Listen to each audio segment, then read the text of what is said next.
الحمد لله وكفى وسلام على عباده الذين اصطفى خصوصا على أفضلهم وخاتم النبيين محمد الأمين وعلى آله وصحبه أجمعين. أما بعد فأعوذ بالله من الشيطان الرجيم. بسم الله الرحمن الرحيم. يا أيها الذين آمنوا ادخلوا في السلم كافة ولا تتبعوا خطوات الشيطان إنه لكم عدو مبين. صدق الله مولانا العلي العظيم. وقال النبي صلى الله عليه وسلم: لا يؤمن أحدكم حتى يكون هواه تبعا لما جئت به، أو كما قال عليه الصلاة والسلام. وصدق رسوله النبي الأمي الكريم. نحن على ذلك لمن الشاهدين والشاكرين والحمد لله رب العالمین. محترم اور مکرم بھائیوں، بزرگوں، دوستوں، اللہ تعالیٰ نے ہم سب کو مسلمان بنایا، اور مسلمان دوسری قوموں کی طرح سے نہیں ہوتا. جیسے دوسری دنیا میں قومیں ہیں، چند چیزیں وہ اپنی علامت کے طور پر کر لیتے ہیں اور سمجھتے ہیں کہ ان چیزوں کو کر لینے سے ہم ایک قوم بن جاتے ہیں، اور اس کے بعد پھر وہ ان چیزوں کو کرنے کے بعد ہر چیز میں آزاد ہوتے، اپنی سوچ فکر سے جو چاہے وہ کرے. لیکن جو مسلمان ہوتے ہیں تو مسلمان اپنی زندگی کے ہر گوشے میں، زندگی گزارنے کے ہر طریقے میں وہ دین اسلام کا پابند ہوتا ہے. مسلمان قوم چند رسم و رواج کر لینے والوں کا نام نہیں ہے. مسلمان قوم یہ اپنی پوری کی پوری زندگی کو اسلام اور دین کے طریقے پہ گزارنے کا نام ہے.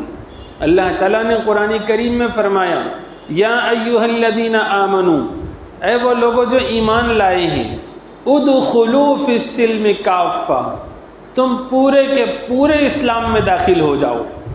ایسا نہیں کہ نماز پڑھیں تو بس نماز کے حد تک ہم اللہ اور اس کے رسول کے پابند ہیں، روزہ رمضان کا مہینہ آئے تو پابند ہیں، حج کو جا رہے ہیں، عمرے کو جا رہے ہیں تو پابند ہیں، اور باقی زندگی میں آزاد ہے. نہ، پورے اسلام میں داخل ہو جاؤ. وَلَا تَتَّبِعُوا خُطُوَاتِ الشَّيْطَانِ، اور اللہ نے فرمایا کہ تم اتباع مت کرو شیطان کے قدموں کی. شیطان نے جو روش اختیار کی اور جو طریقہ اختیار کیا وہ طریقہ تم اختیار مت کرو. تم تو پورے کے پورے اسلام میں داخل ہو جاؤ. شیطان تمہاری گردن میں طوق ڈال کے، تمہارے ذہن دل دماغ سے کھیل کر تم کو کچھ حصے تک اسلام میں باقی رکھے گا اور باقی چیزوں میں تمہیں کھینچ کر اسلام سے باہر لے جائے گا، تو تم اس کی پیروی مت کرو.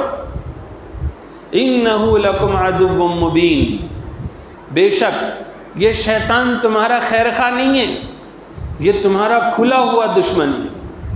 بھلا کوئی اپنے دشمن کے بارے میں یہ سوچ سکتا ہے کہ وہ ہماری بھلائی کے لیے کر رہا ہے جو کچھ کر رہا ہے؟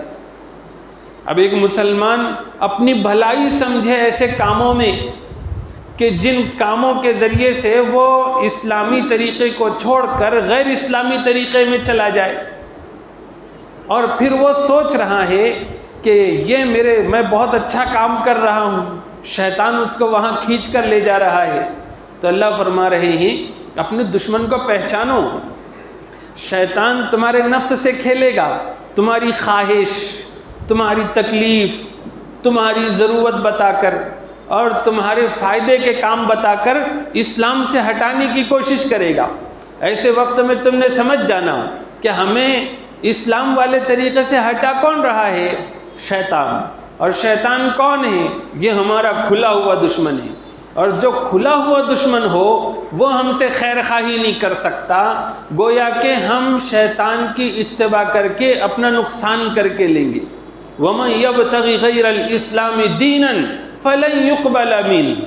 اللہ فرماتے کہ اسلام کو چھوڑ کر کوئی دوسرا دین اور طریقہ تم اپناؤ گے تو اللہ کے پاس وہ قبول نہیں ہوگا.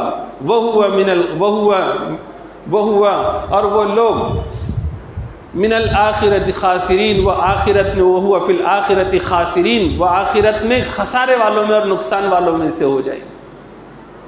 ہم اپنی زندگی کو ٹٹول کر دیکھیں کہ ہم کس قدر اسلامی چیزوں پر عمل کر رہے ہیں اور کس قدر ہم غیر اسلامی طریقوں پر چل رہے ہیں.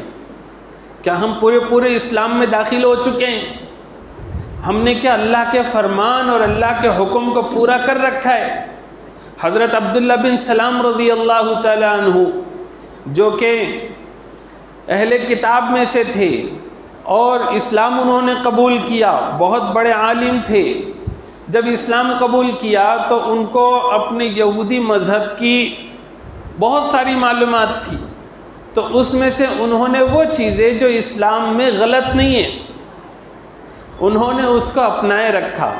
انہوں نے کہا کہ اونٹ کا دودھ اسلام میں جائز ہے پینا، لیکن یہودی مذہب میں ہمارے پاس اس کو پسند نہیں کیا گیا تو میں اس سے بھی بچوں گا، فرض تو ہے نہیں کچھ پینا.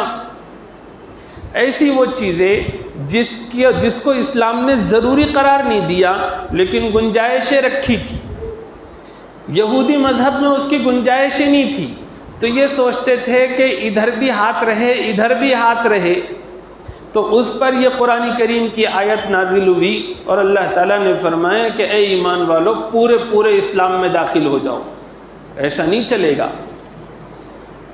جب صحابہ کرام کو یہ حکم دیا گیا کہ تم اپنے پچھلے مذہب کی بھی رعایت اسلام میں رہتے ہوئے اور اسلام کی پابندی کرتے ہوئے نہیں کر سکتے، تم کو دوسرے مذہب کی کسی چیز کی رعایت نہیں کرنی ہے، سب چیزیں چھوڑنی ہے، تب جا کے تم اسلام میں پورے داخل ہو جاؤ گے.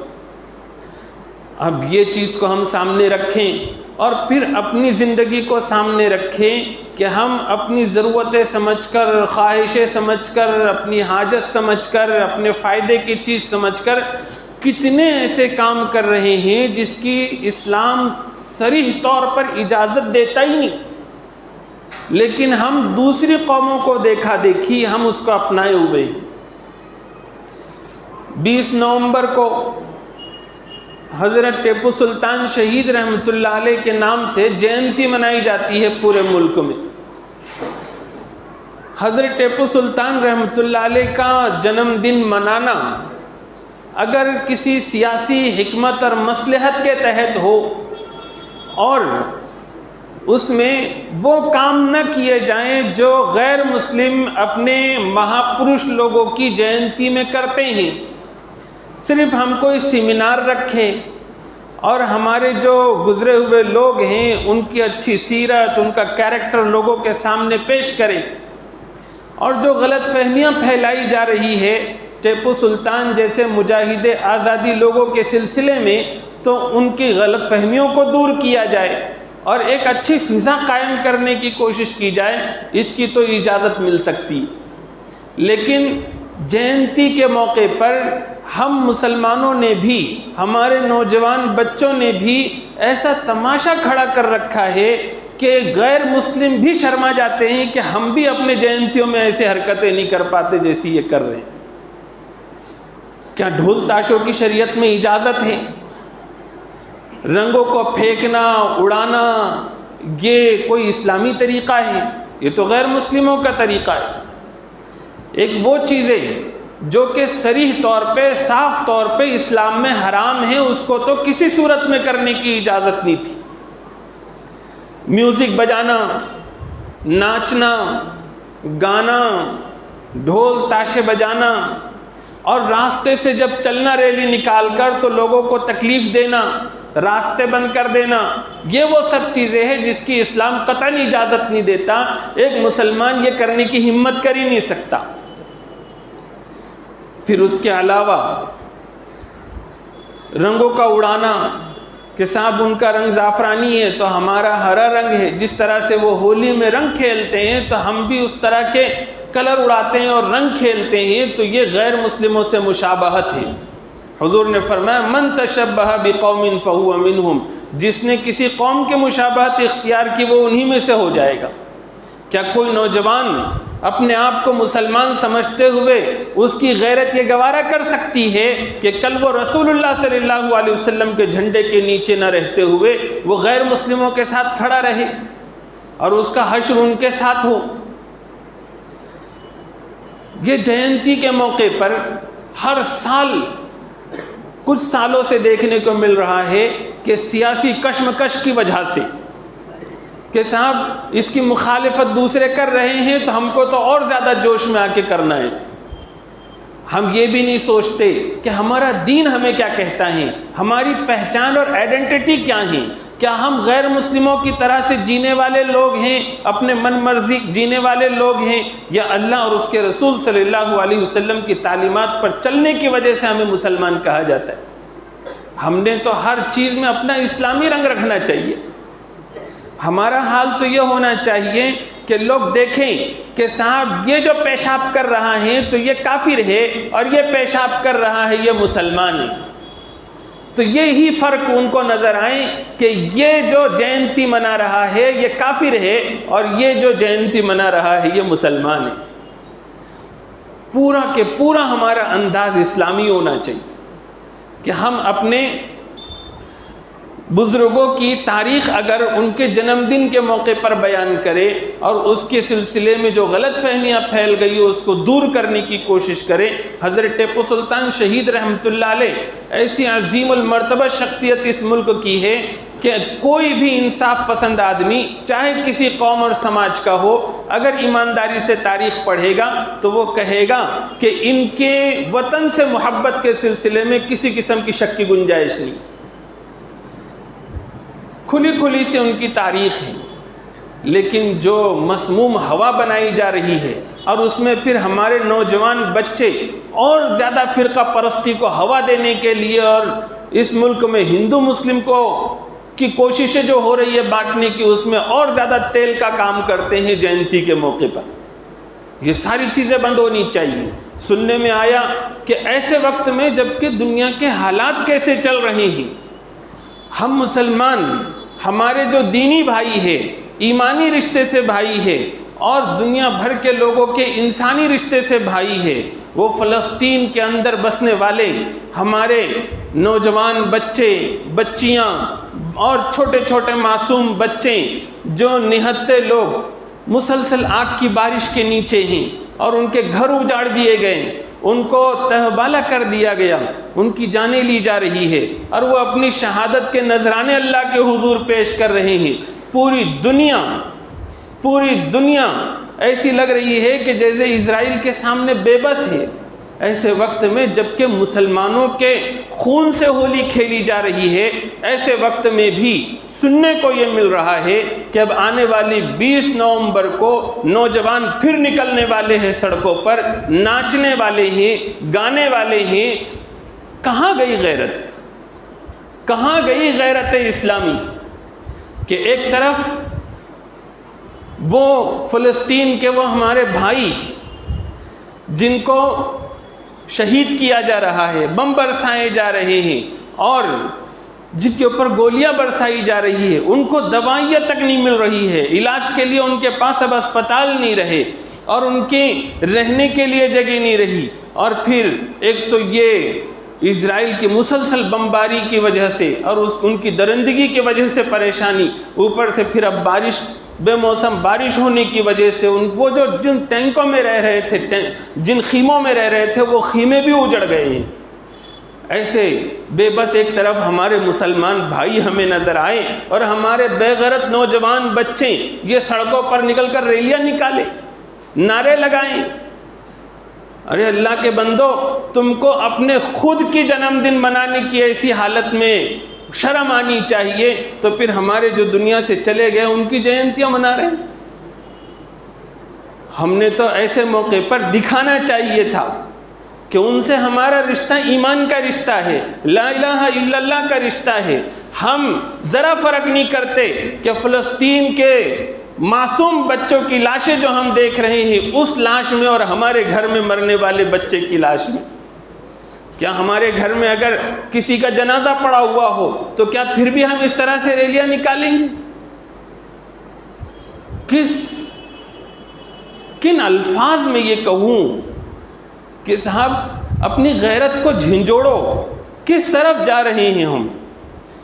قوم کی خدمت کا جذبہ، قوم کی عزت کی فکر، تو یہ ہوتی ہے قوم کی عزت کی فکر، یہ قوم کا جذبہ۔ جو کرنے کے کام ہے وہ تو نہیں کرتے۔ قرآن کریم نے حکم دیا وَأَعِدُّوا لَهُم مَّا اسْتَطَعْتُم مِّن قُوَّةٍ کہ تم قوت جمع کرو، تم اپنے آپ کو مضبوط کرو۔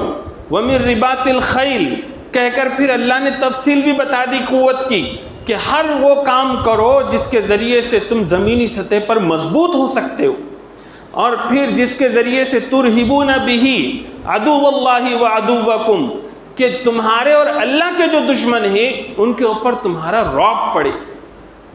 یہ کام کرنے کے بجائے اس طرح کے تماشوں میں لگے ہوئے، اور یہ کام بھی کوئی ایسا مشکل کام نہیں رکھا اللہ نے، بڑے آسان طریقے پر ہم لوگ اپنے آپ کو مضبوط کر سکتے ہیں، لیکن مضبوط نہیں کریں گے۔ نوجوان بچوں نے کاروبار سے لگنا چاہیے، اپنی نماز روزے سے لگنا چاہیے، دین سیکھنا چاہیے، دنیاوی حالات جو چل رہے اس پہ نظر رکھتے ہوئے سنجیدہ زندگی گزارنی چاہیے، ذمہ دار شہری بننا چاہیے، ذمہ دار اولاد بننی چاہیے، ذمہ دار قوم کے خادم بننا چاہیے۔ ابھی 9 یا 10 تاریخ تک دسمبر کی الیکشن یادیوں میں نام اندراج کرنے کا اور جو ناموں میں گڑبڑ ہے اس کو درستگی کرنے کا کام چل رہا ہے۔ ہمارے پاس تو صورتحال یہ ہے کہ ہماری 50% مسلم آبادی ایسی ہے کہ جو 18 سال سے اوپر کی ہے، لیکن ان کا الیکشن یادی میں نام نہیں ہے، جبکہ ہم جانتے ہیں کہ جمہوری ملک میں ووٹ ایک سب سے مؤثر ہتھیار ہوتا ہے، جس سے کسی کو نقصان تو نہیں پہنچتا جسمانی طور پر، اور یہ کوئی مہلک ہتھیار نہیں ہے۔ جب مسلمان نوجوان یہ چاہتا ہے کہ مسلمان قوم کا سر اونچا ہو، ان کی تاریخ کو لوگ یاد رکھیں، مسلمان بچے اگر یہ چاہتے ہیں کہ وہ اپنی قوم کے سچے خادم ثابت ہو، مسلمان بچے، نوجوان بچے اگر یہ چاہتے ہیں کہ ہم ملک کی خدمت کریں، اگر وہ چاہتے ہیں کہ ملک سے ظلم ختم ہو، انسانیت عام ہو، اگر یہی مقصد ہے تو پھر ان کو تو یہ کام کرنا چاہیے تھا کہ ہم چھوٹے چھوٹی جگہ پر ایریے بانٹ لیتے، اور پھر ابھی جو الیکشن یادیوں میں نام درست کرنے کا کام چل رہا ہے وہ کرتے۔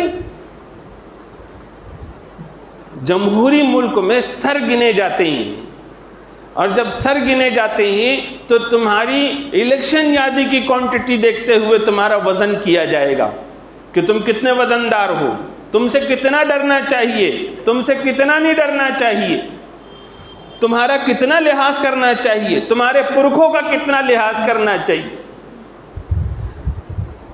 اور جن لوگوں کے بھی الیکشن یادیوں میں نام ہیں ان کا بھی حال بڑا عجیب ہے کہ خود سے ان کا دل نہیں چاہتا الیکشن والے دن میں کہ وہ جائیں اور لائن لگا کر وہ اپنا ووٹ کا حق استعمال کریں اور اپنی ذمہ داری کا احساس دلائیں۔ جب نگر پالیکا کے الیکشن ہوتے ہیں تو جو وارڈ میں کھڑا ہوا آدمی ہے اس کو ایک ایک ووٹ کی پڑی ہوئی ہوتی ہے، تو وہ خوشامد کرتا ہے، ہاتھ جوڑتا ہے اور لے کر آتا ہے تو ووٹ ڈالتے ہیں۔ اس سے اوپر پھر جب ودھان سبھا کے الیکشن ہوتے ہیں تو اس وقت میں پھر آمدار کے چیلے بہت پھر رہے ہوتے ہیں، تو وہ پھر گھروں سے نکال کے ووٹ کرواتے ہیں۔ اور جب لوک سبھا کا الیکشن آتا ہے اس وقت میں کوئی گشت کرنے والا نہیں ہوتا، کوئی گھروں سے نکال کر ووٹ ڈلوانے والا نہیں ہوتا مسلمان محلوں میں، اور مسلمانوں کو بھی احساس نہیں ہوتا. جس وقت میں آئے گی آواز اوپر سے دلی سے کہ یونیفارم سول کوڈ نافذ ہونا ہے، جس وقت میں آواز آئے گی اوپر سے کہ یہ مسلمانوں کے اندر یہ اسلام کا قانون ظالمانہ قانون ہے، اس کو ختم کرنا ہے، اور کبھی NRC اور CA کی بات آئے گی، پھر روڈوں پر نکل کر آئیں گے، لیکن جس وقت میں نکلنا تھا اس وقت نہیں نکلیں گے. لوک سبھا کا الیکشن تو یہ مرکزی حکومت کے قیام کا الیکشن ہوتا ہے. اس وقت میں جس فکر سے ایک ایک ووٹ کا استعمال ہونا چاہیے اس وقت میں ہم نہیں کرتے. اور پھر اس کے بعد پھر یہ دوسرے ایسے طریقے استعمال کرتے ہیں کہ جن طریقوں کو دیکھ کر شیطان بھی ہنستا ہوگا کہ اچھا ہے یہ غیر ضروری کاموں میں لگ گئے، یا کوئی اس کا اثر بھی ہو تو وقتی طور کا اثر ہو. اب اگر مسلمان اپنی طاقت دکھائیں سیاسی اعتبار سے، سماجی اعتبار سے، معاشی اعتبار سے، اور کسی کو نقصان پہنچانے کے لیے نہیں، خود کی عزت کو بحال کرنے کے لیے، اور دوسرے جو پسماندہ لوگ ہیں، مظلوم لوگ ہیں، ان کے حق کی داد رسی کے لیے وہ اگر میدان میں اترے تو کوئی مشکل نہیں ہے کہ اس ملک میں بسنے والی دوسرے نمبر کی بڑی اکثریت مسلمانوں کی ہے، یہ فیصلہ کن انداز میں ہو سکتی ہے. اور یہ کوئی سیاسی بات نہیں ہے، یہ قرآن کریم کی بات ہے. وَأَعِدُّ لَهُم مَّا اسْتَطَعْتُم مِّن قُوَّةٍ. ہم لوگوں نے ایسا سمجھ لیا کہ صرف نماز کے اوپر بیان ہو، روزے کے اوپر بیان ہو تو یہ دینی بیان، آخرت کی بات کی جائے تو پھر صرف یہی آخرت کی بات. جو دین ہمارا ہم کو پیشاب کرنے میں پابند بناتا ہے کہ پیشاب تم کو کس طرح سے کرنا ہے، پاخانہ کس طرح سے کرنا ہے، وہ دین اسلام ہم کو اتنا آزاد نہیں چھوڑ سکتا اور اتنا ہم کو لاوارث نہیں چھوڑ سکتا کہ الیکشن کے موقع پر کیا کرنا ہے. ابھی سے ہم لوگوں نے اس بات کی کوشش کرنی چاہیے کہ ان فضول ریلیوں میں نکلنے کے بجائے اور یہ ناچ گانے تماشے کر کے خود کی بھی رسوائی اور ذلت کا سامان کر کے پوری قوم کو رسوا کرنے کے بجائے اور غیر ضروری کاموں میں پیسے برباد کرنے کی بجائے ابھی بہت کم وقت بچا ہوا ہے، ہم اپنی مسجدوں میں سینٹر قائم کریں، وہاں پر ایک ایک محلے میں سینٹر قائم کریں، اور کوئی مشکل بھی نہیں ہے. الیکشن کمیشن کی جو ویب سائٹ ہے اس پر جانا ہے، ہر آدمی اپنے گھر بیٹھے کر سکتا ہے. ایک آدمی نے اگر لاگ ان کیا تو اس کے فون نمبر سے اور اس کی ID سے 6 لوگوں کے الیکشن یادیوں میں نام چڑھائے جا سکتے ہیں. آپ نے وہ کیا، اس کے بعد BLO کو ان کو لگا کہ آپ کے ناموں میں کوئی ڈاؤٹ فل ہے تو وہ آپ کو فون لگائے گا، آپ کے پاس آئے گا یا آپ کو بلائے گا، اس کو درست کروائے گا. اور اگر یہ نہیں ہو سکتا، ہر ایک سے اپنے بس کا نہیں لگ رہا ہے، تو فکر کر کے چند لوگ کچھ نوجوان بچوں کو جو انٹرنیٹ کو جانتے ہیں اور استعمال کر سکتے ہیں ان کو کھڑا کرے کہ بھئی ہم تمہارے لیے کچھ نہ کچھ اجرت کا انتظام کر دیں گے اور تم یہ کام کرو. ایسا نہیں ہے کہ ابھی کچھ نہیں ہو رہا تو کبھی کچھ ہونے والا ہی نہیں ہے. کبوتر اگر آنکھیں بند کر لے اور سوچے کہ سامنے موجود بلی اب کچھ نقصان نہیں پہنچائے گی تو اس سے خطرہ ٹل نہیں جاتا، یہ بیوقوفی ہوتی ہے. ابھی آنے والے دن بڑے سخت ہو سکتے ہیں، لیکن ہم کو مایوس بھی نہیں ہونا ہے، کیونکہ جس رب کو ہم مانتے ہیں، جس اللہ کو ہم مانتے ہیں، اس اللہ رب العزت کی رحمت اور عنایت آج بھی ہمارے ساتھ ہے، آئندہ بھی ہمارے ساتھ ہوگی. ضرورت اس بات کی ہے کہ ہم پورے اسلام میں داخل ہو اور دین کے ہر شعبے میں اور دین کے زندگی کے ہر شعبے میں اور زندگی گزارنے کے ہر کام میں اور ہر موقع پر جس وقت میں جس پوزیشن میں ہو وہاں پر اللہ اور اس کے رسول کے حکم کو جانے اور اس کو پورا کرنے کی اپنی مقدور بھر کوشش کرے. اسباب اور وسائل جتنے بس میں ہو اتنے استعمال کریں. اس کے بعد اللہ کی ذات پر پورا بھروسہ رکھیں. ہمارے پاس اسباب اگر کم ہیں، ہم نے کوشش کی کم ہیں، تو بھی مایوس ہونے کی ضرورت نہیں. اللہ کی مدد ہمارا انتظار کرے گی. اور اگر ہمارے بس کا جتنا ہے اتنا بالکل نہ کریں، بغیر اونٹ کو باندھے ہوئے صرف اللہ پہ بھروسہ کیے جا رہے ہیں، تو یہ ایسا توکل اسلامی توکل نہیں ہے، اور ایسا توکل یہ ہمارا دین نہیں سکھاتا. اللہ کی ذات پہ بھروسے کا مطلب یہ ہے کہ ہم اللہ اور اس کے رسول کے احکامات کی روشنی میں پہلے کچھ قدم چلیں اور پھر اللہ کی مدد کا انتظار کریں. یہی صحیح صورتحال ہے. اللہ تعالیٰ مجھے اور آپ کو کہنے سننے سے زیادہ سمجھنے کی اور پھر